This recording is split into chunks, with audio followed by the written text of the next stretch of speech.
You were so close. The job, the relationship, the goal you had been working toward for months. And then, somehow, you got in your own way. You stopped showing up.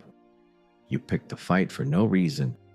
You convinced yourself it wasn't worth it, that you didn't deserve it, that it was going to fall apart anyway. And now you're sitting here wondering, why do I keep doing this? Why do I destroy the things I actually want? And once you understand what it is actually protecting you from, everything changes. Self-sabotage is not stupidity. It is not weakness. It is not a character flaw. Self-sabotage is your nervous system intervening when something feels too good, too exposed, too risky, too much like the things that hurt you before. When something good is coming, a promotion, a relationship, a breakthrough, your nervous system does not celebrate. It scans for risk. And if the risk feels too high, it pulls the emergency brake. Not because you are broken, because at some point in your life, hope led to disappointment. Vulnerability led to pain. Success led to pressure you could not handle. And your brain decided it is safer not to try, safer not to want, safer not to get close to anything that could be taken away. So it intervenes every time. There is a concept in psychology called the upper limit problem. The idea is simple. Every person has an internal thermostat for how much good they are allowed to feel, how much success, how much love, how much happiness. When things start going too well, your nervous system gets uncomfortable. This level of good feels unfamiliar, unsafe, like standing on ground that might give way. So it creates a problem, a fight with your partner, a missed deadline, a sudden urge to walk away from everything you built. Not because things were actually wrong, but because your internal thermostat said, "This is too much." Bring it back down to familiar. The familiar, even when it is painful, feels safe. The unfamiliar, even when it is good, feels dangerous. How do you know if this is you? Number one, you procrastinate on things that matter most. Not the boring things, the important ones. The ones where failure would actually hurt. Number two, you pick fights or create drama right when things are going well. When the relationship is good. When the project is working. You introduce chaos unconsciously and to bring things back to familiar ground. Number three, you convince yourself you don't deserve it. Just before something good arrives, a voice appears.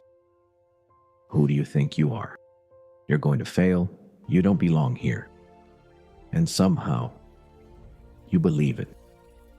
Number four, you quit just before the finish line. Not at the beginning, right at the end. When success is almost certain, that is when the sabotage appears. Number five, you stay in situations that are too small for you. Jobs that bore you. Relationships that limit you. Comfort zones that stop being comfortable a long time ago. Because leaving requires believing you deserve more.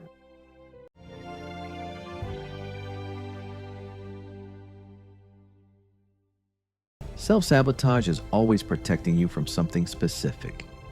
The question is, what? For most people, it is one of three things. Fear of failure. If you never fully try, you never fully fail. The sabotage protects you from the pain of genuine effort that does not pay off. Fear of success. Success brings visibility, expectation, responsibility, pressure to maintain. For someone who learned that being seen is dangerous, success is a threat, not a reward. Fear of the unfamiliar. Your nervous system is calibrated to a certain level of okayness. Anything above that level, even something genuinely good, triggers the alarm, because good things can be lost. And the higher you go, the further there is to fall. The good news: self-sabotage is a learned response, and learned responses can be unlearned. The first step: name it when it happens. The moment you notice yourself pulling back from something good, say it out loud or write it down. I am self-sabotaging right now. That act of naming breaks the automatic nature of it. You cannot change what you cannot see.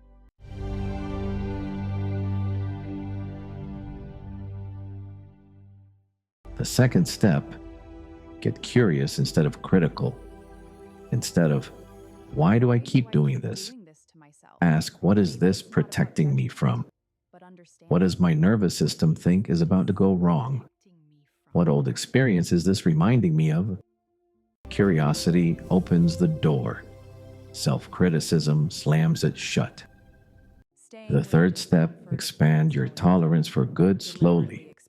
You cannot jump from your current upper limit to a much higher one overnight, but you can expand it gradually. Each time you stay with the discomfort of things going well, each time you do not create the problem, you raise your tolerance a little. The fourth step: build a new story about what you deserve. Self-sabotage runs on an old story, a story that was written when you were younger and less capable of handling things. That story is not true anymore, but it will keep running until you consciously replace it with evidence of who you actually are now.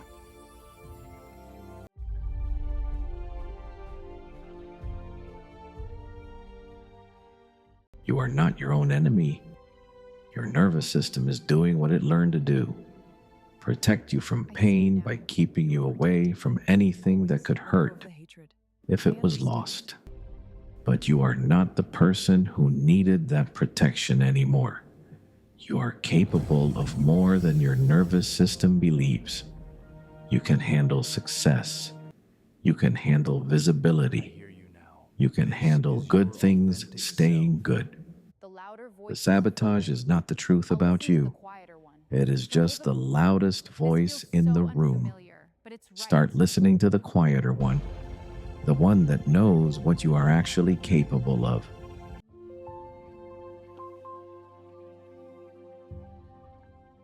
If this video helps something click, subscribe, because next week we go even deeper.